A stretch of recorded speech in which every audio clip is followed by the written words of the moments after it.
i-workshop po natin yung materials natin, bonsai materials natin na ano, Ficus, Texas. Ito siya, cuttings lang po yan, ganyan lang kalaki yan. Tinutusok lang namin ganito yan. Ito, maraming cuttings. Palaging basic. Branch selection tayo. Ayan. Laki na niya, no? Bit 1 bit. Ito, first wiring natin. Inisin natin.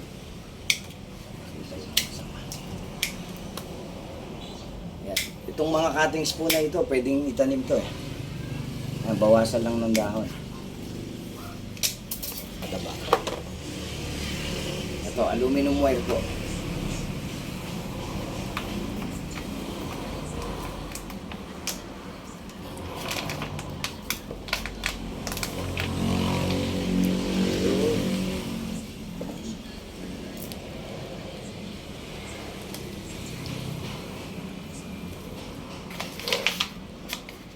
Tapos, doblehin natin yung isa. Tusok ulit natin para may puwersa siya. Hindi siya gagalaw-galaw. Slant.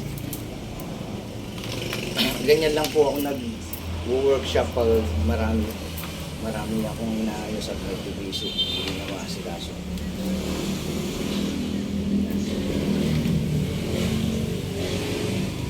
Tuloy na natin. So, pwedeng itanim ito mamaya.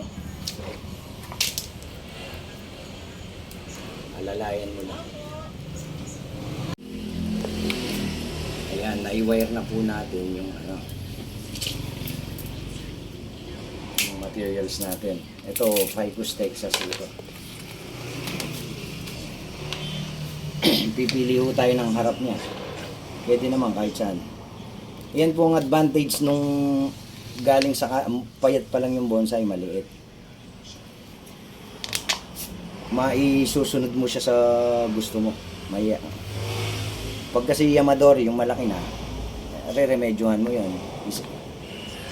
Ito, pipili ho tayo ng sanga, branch selection tawag nila.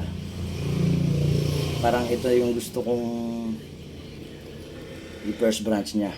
I-bend natin, depende po sa inyo kung anong, ayan. Yung pa lang natin, may sayaw na agad, no? Pwede siyang future semi-cascade. Kasi kaya ito yung pinili kong first branch. Ito yung mataba, mas mataba ito kaysa dito. Para hindi na tayo mag-tapered na agad siya. Bahala ko kayo kung paano nyo, ayan, may sayaw na agad. Unang bend pa lang. Ngayon, bahala ko kayo kung paano nyo ipihit. Ako, ang ginagawa ko po, ano, parang spiral ang dating. Ayan, may sayaw na ho siya. Sayaw na. Ganyan lang po.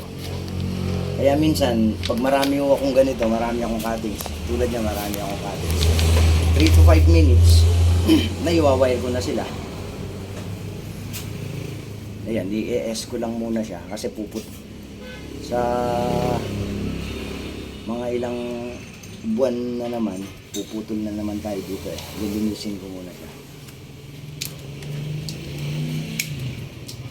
Ayan muna yung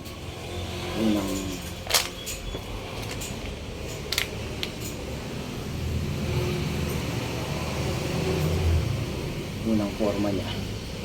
Ayan. Galing natin muna ito.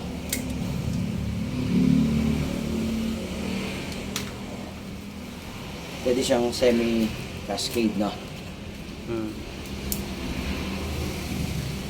Pwede mong ipatong sa bato na. Ganyan lang po. Tapos,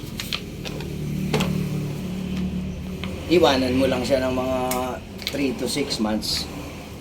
Magsasanga na naman dito, lilitaw na naman yan. Ito, pwedeng dito, first branch, ito, second branch. Baka may tumubo dito. Marami pang magbabago eh. Pag tumubo dito, pwede natin putulin dito. Iuwi muna natin. Ayan muna yung unang pagpili ng sanga-sanga. Tsaka design. Pwede pang mabago kasi yan, pag gumulang na. Yan siya. Yun lang po, sana nakatulong.